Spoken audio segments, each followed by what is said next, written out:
Hello, everyone. Welcome to our podcast on competition law in digital markets in Latin America by the Center for Entertainment, Technology and Information Law, CENTI.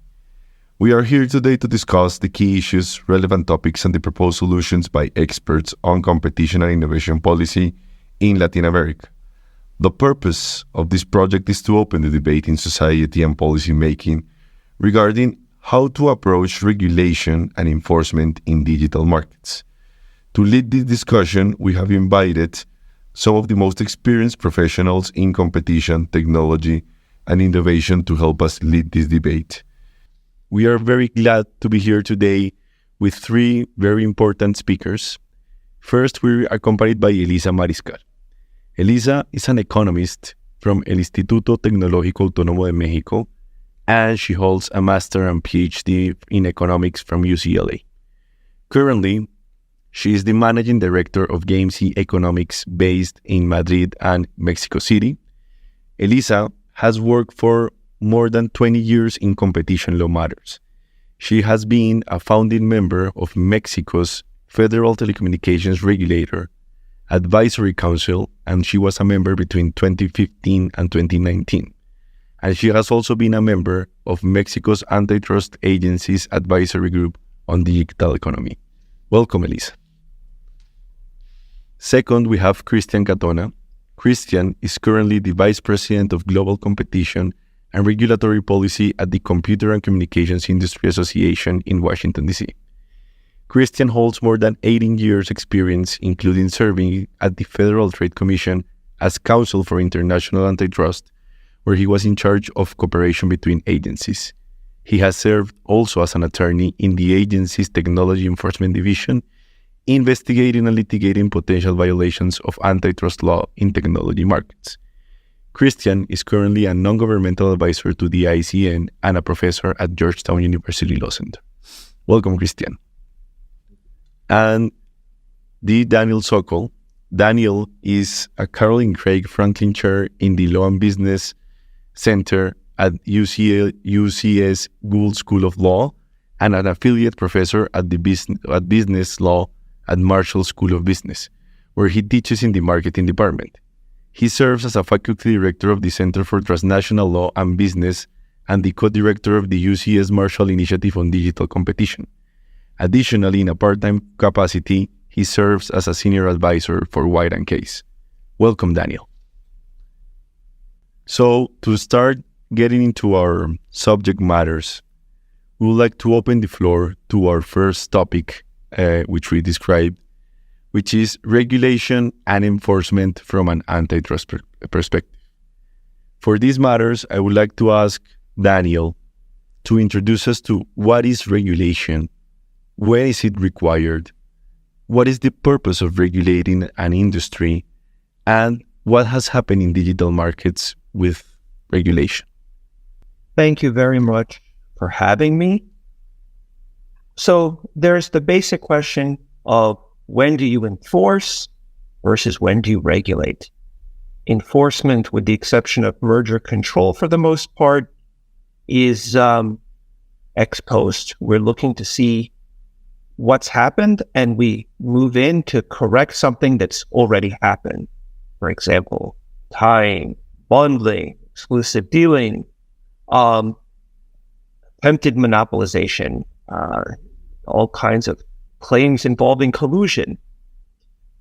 Ex-ante regulation is different. The idea is that we proactively, before there is any particular action, think that there needs to be a regulatory outcome with oversight. And why? Because somehow we don't really need to go through the competitive effects analysis because we're already quite sure that there's a problem in a particular area. Historically, when we regulate, where there may be competition-related effects, it could be areas like traditional natural monopolies, public utilities like electricity or water. We might regulate, with regards to environmental issues. We might regulate with regard to banking and finance. There's a lot of competition overlay there. We might regulate with regards to national security. But here the concern seems to be that there's some kind of competition problem. So if we're focusing on digital regulation,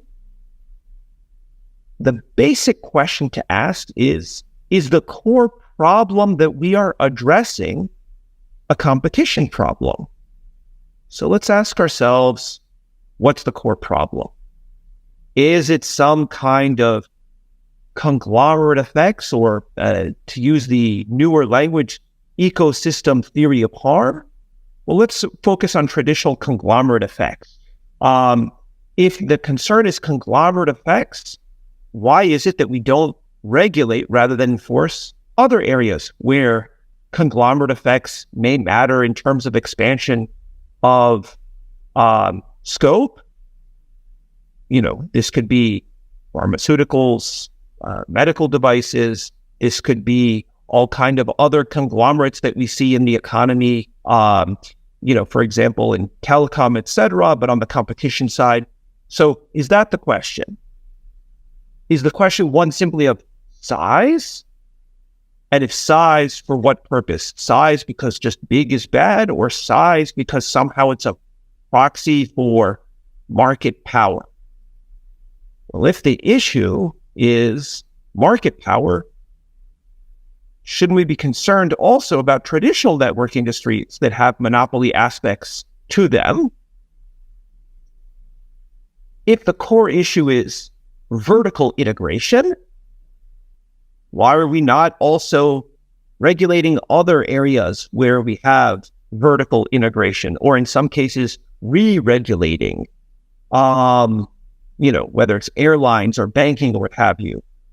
Is the core problem one of data in an age of AI, where data largely is an input that leads to better prediction, where better prediction leads to somehow better outcomes that we can monetize?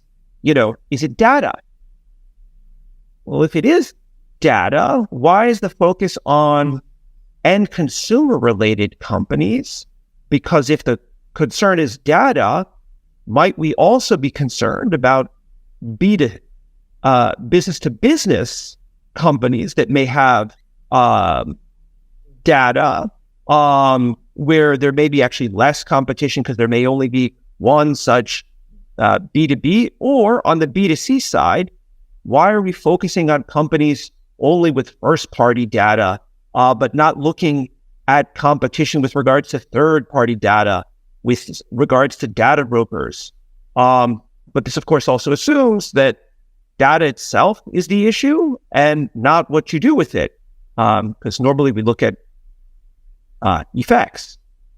I guess the last question is, if the core competition problem is different, is it one of entrenchment? We're told, we haven't seen much movement in these large digital companies in the last 10, 15 years. Well, this, of course, assumes that multi-homing doesn't exist, differentiation doesn't exist, and platform entry and expansion into the areas of other platforms. But even if all of that we assume away, here's the entrenchment problem for you. In many countries, Colombia being one of them, we have entrenchment by certain companies and certain industries where there really hasn't been much competition for more than 100 years. So the question is, why are we concerned with digital entrenchment and not entrenchment, say, in more traditional sectors? But now I'm going to suggest maybe the core problem is actually not a competition problem. Maybe we want to regulate, and there are very legitimate reasons to regulate. But we may have a different goal that's the primary goal, or we may have multiple goals. So the question is, who regulates? Is it an administrative agency? Is it the legislator? Is it the courts? Is it some kind of shared governance between the regulator and the regulated? Is it more what we call self-governance, a self-regulatory approach, where the firms themselves do this largely through contractual mechanisms. But now let's ask, what might these other areas be? And is the competition aspect the main aspect? Or is it these other areas? Or if it is a combination, how do we regulate in these settings? So is the question one of privacy? Is it one of data breaches? Is it one involving elections and legitimacy in that kind of context? Is it a broader issue, not just in elections, but generally deep fakes, fake reviews, consumer protection, unfair competition? Is it actually that we want to regulate because we're concerned about platforms in the context of financial stability, which may be specific to fintech, but may also deal with larger platforms? My overall punchline is that unless you can ask yourself, why are we regulating? Regulation may not work as intended. This is the first stage question, basic question. Why are we regulating? Because you want to create the proper regulatory system. I'm not against regulation. I'm for smart regulation. The next step, once you decide why we're regulating, and is this a competition-specific issue or one where competition plays the primary role, the next stage is some sort of cost-benefit analysis that looks both static and dynamic for the regulatory response. I'll stop there. Thank you very much. Hearing you, I would like to hear from the other side, and that's probably take us to the enforcement side. And based on Krisztian's experience, I would like to ask Krisztian, how was antitrust enforcement designed, or what is the purpose of antitrust enforcement in different jurisdictions based on your experience, and how does this relate to the trends we're seeing in digital markets? Thank you so much, and truly I appreciate the opportunity for to be here today and join you to discuss this really important topic on kind of like competition regulation and their interface issues, especially as they focus on digital markets and related technology markets. As you mentioned in your initial introduction, I've been doing antitrust internationally for over 18 years, and what I really see, there has never really been a time in which competition has been this hotly debated and discussed worldwide. And what we really see is the core focus of much of that debate really is focused on kind of like on technology and the digital space. Now, it really raises a number of questions, and following up on many of the excellent points Danny has made, on your first question regarding how antitrust enforcement and antitrust policy was designed, I mean, what we really see is, it really was designed as a flexible framework back in, at the end of the 19th century in the US and Canada, and of course in a number of jurisdictions since then, and a number of jurisdictions for the last several decades. But the key goal and point and objective of antitrust enforcement in designing its own structure and apparatus has really been to make sure that it's able to address changing market conditions and market dynamics and market characteristics. We really have seen that, for the last over 100 years in the US, for the last several decades in a number of other markets and jurisdictions and economies, it really has been able to address, those concerns, whatever industry, like it was, whether there have been major so-called revolutions, when it comes to previous, developments from a technology perspective, whether, those challenges came before in the earlier 20th century, in the transportation sector. Since then, for the last several decades, whether it was in the telecommunications sector or just a few decades ago, with the growth of the internet, what kind of challenges it might have meant for antitrust enforcers and policymakers.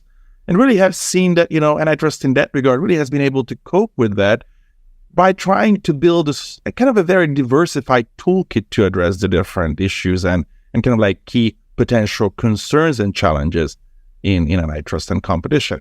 Danny mentioned, for example, merger enforcement, which obviously uses different tools when it comes to pre-merger notification and the waiting period in that space in most jurisdictions versus conduct enforcement, which obviously, if we look at that closely, it would require an illegal conduct, anti-competitive harm, and antitrust enforcers have been doing this kind of business now, as I said, for some time. Now, what we really see is there has been a tremendous growth of antitrust enforcement and enforcement agencies over the last several decades as well, obviously, which led to over 140 countries, like that have adopted and actively enforce competition laws today. And we really see that building a competition culture, building antitrust enforcement frameworks and policy frameworks have really led to tremendous benefits to consumers, innovation, and the economy. And of course, we really see a very significant international convergence over time during this period, especially in the merger and cartel area, to a certain degree, maybe less so, in the unilateral conduct enforcement area, but that might have its own reasons. Now, you also asked about what has been then the antitrust enforcement specifically in digital markets. And I always have to step back in that regard for a moment, because it's just simply also not clear what we talk about when we focus on digital markets. What we see for the last several years is really a digitalization throughout the economy. We really see that, pretty much every sector is becoming more digitalized, whether it's healthcare, whether it's agriculture, whether it's other types of, business models, business practices, other types of product. But you really see a broader economy-wide digitalization. So it's really interesting to even identify what are the key issues in the technology space that we potentially are trying to address here. But as we've seen, there's a lot of enforcement and policy activity focusing on different aspects of the digital markets. And we really see that, there really have been, especially the last several years, a number of complex, dynamic products and business models that have appeared and really have been, on the one hand, providing tremendous benefits to consumers and the economy. On the other hand, it seems, as Danny also mentioned, enforcers are looking into these issues, trying to see whether they really raise any competition issues. And I think it also, if we go back to some of the basic principles of what competition enforcement and antitrust policy is about, to a certain degree for the last couple of years in particular, we see a certain rethinking of some of the core principles, or going back to the core objectives of whether competition enforcement is really supposed to protect then competition or competitors, which we thought, for example, in the United States, we stepped over decades ago. And we really see some recent regulatory proposals following up on the previous discussion on regulation, that they seem to address much more potential concerns of actual competitors versus, or instead of focusing on what would be good for the broader economy, for the consumers, and for competition and the competitive process. Now, one point that I also wanted to make that I found really interesting, is there has been this really pretty well-developed theory of antitrust enforcement when it comes to how agencies enforce competition laws. What are the resources that are needed for antitrust enforcement for agencies? And there has been this core principle that really, you target as an enforcer markets for antitrust enforcement in which, there's a lack of economic growth. There's a lack of innovation. Perhaps there's a general stagnation in the industry, in the market, or there are rigid market shares, no significant movement of competitive dynamics, or there has been no entry for a number of years, potentially even decades.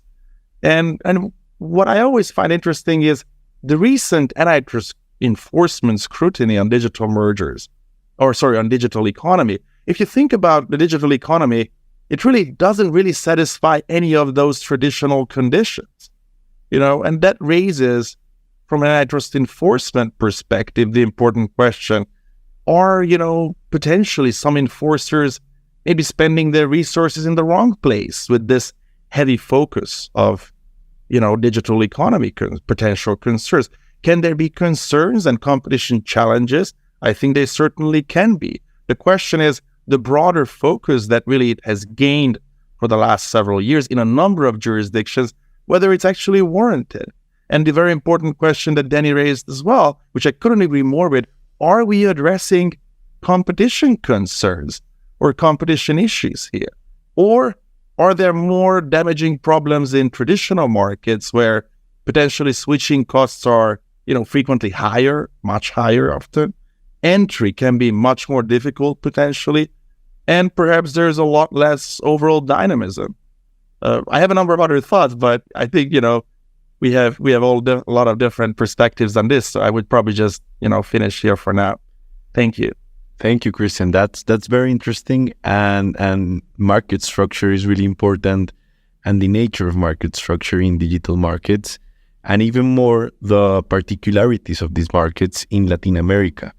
And I couldn't think somebody better than Elisa, who has been practicing competition law for 20 years, as she's an economist, to address this topic on what are the particularities about the digital markets, with taking into account the digitalization of the economy in Latin America, and how this may change from jurisdiction to jurisdiction and in other continents like the EU or North America. Welcome, Elisa. Thank you very much, Victor, and thank you for hosting this recently. I'm very happy to join this conversation. So as I heard both Danny and Krisztian talk about this, I kept thinking how to introduce the Latin American portion of the conversation.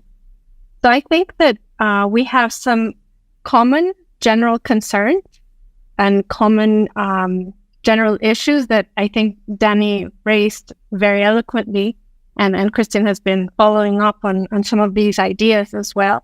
And then there are some very regional specific issues that are different from those like common issues. So to go through the common first. So obviously there's these enforcement issues, whether it's ex post or ex ante tools that we use to address digital markets. I think Mexico is unique there in the fact that we have market investigation, which not every jurisdiction has market investigations. And we currently, in January, the COFECE, the antitrust authority in Mexico, opened an investigation into digital goods and services. It did not do so, though, through a market investigation. It did through a unilateral conduct investigation. So again, this is the issue of when you have several tools at your disposal, which ones do you choose to use? Because it's difficult sometimes to distinguish between just pure conduct, and sometimes there are like elements. I know that that there have been studies about problems in movement of goods and services, physical movement in goods and services, so that it's easier to have digital sales of goods and services and the digital exchanges of data, for example. That is something that could be viewed in terms of a market investigation. But again, we're in early times, I think, in Latin America where those sorts of things. The other issue that was raised is data. And I think that that is a common issue for all jurisdictions. I think in Latin America, it's particularly difficult because not all agencies have concurring competition and consumer protection powers, as you do in the US or as you do in the UK or in other jurisdictions where you can sort of concur in these enforcement tools through different policy objectives. Here you have to go through one regulatory window versus another regulatory window, and then those two have to agree on who will do it first and from which side. So I think that those are things that are general but also specific. Then we've talked about, well, and this brings me to another of the issues that Danny laid out, which was who regulates. So in some situations we'll have the antitrust authority, in others we'll have vertical regulators who are interested in participating in this, and that could be the financial regulator, it could be the telecommunications regulator, and we've taken it to an extreme in some countries in Latin America, I think Mexico, Costa Rica also, who have concurring powers within the telecommunications regulator where they do competition and specific telecommunications regulation. So that's interesting. And then, of course, you have the issue of the specialized tribunals in Mexico, or you have the competition tribunal in Chile, who has sort of the final word for this. But I want to sort of take a step back from these common general issues that Latin America shares, obviously with a different flavor, with other jurisdictions, and talk about the region-specific concerns. And I think it has to do a lot with, and I'll put on my economist cap, it has to do with endowments. So for example, one of the things that Krisztian mentioned at the end was resources, whether there are physical resources. But I think in Latin America, we struggle with an additional resource, which is not just monetary, but human, whether we have the human capital to actually take on the complexity or the specificity that these digital sectors require. I don't know of any of any authority in the region that has like a digital SAR as you do in the UK, for example. Someone that like a specialized investigative area within, except for Mexico's digital market sector. But still, it's early days, and I'm not completely aware that we have chief economists or we have a chief technology officer within an agency, and I think that is something that is lacking for agencies in terms of how to address or how to investigate effectively these sorts of things. The other thing that I think is important to say is we still have problems that precede an actual, and I'm not saying that it's not concurrent with problems in digital markets that could occur, but we still have problems of adoption. We still have problems of digital literacy. I think IFT in Mexico had some statistics a couple of years back saying that a lot of people had adopted digital, they were good at digital literacy, but about 90% of the users for social networks. So they're not used for banking, they're not used for government services, they're not used for e-commerce. And that's an issue of trust. So all these concerns that may occur in other jurisdictions about the effects on productivity, we have to take one step back because they're not yet being used in these productive services that are of concern to competition agencies. And that does not mean that that concentration or that companies that are too big or whatever should not be studied if they have effects, unilateral conglomerate vertical effects in the market, but that we still have some problems that somehow precede these second order problems that need to be addressed specifically as well. And I think I'll leave it at that so that you can do your next round of questions. Thank you, Elisa. No, for me, that was very interesting to hear about these challenges and how we're trying to address them.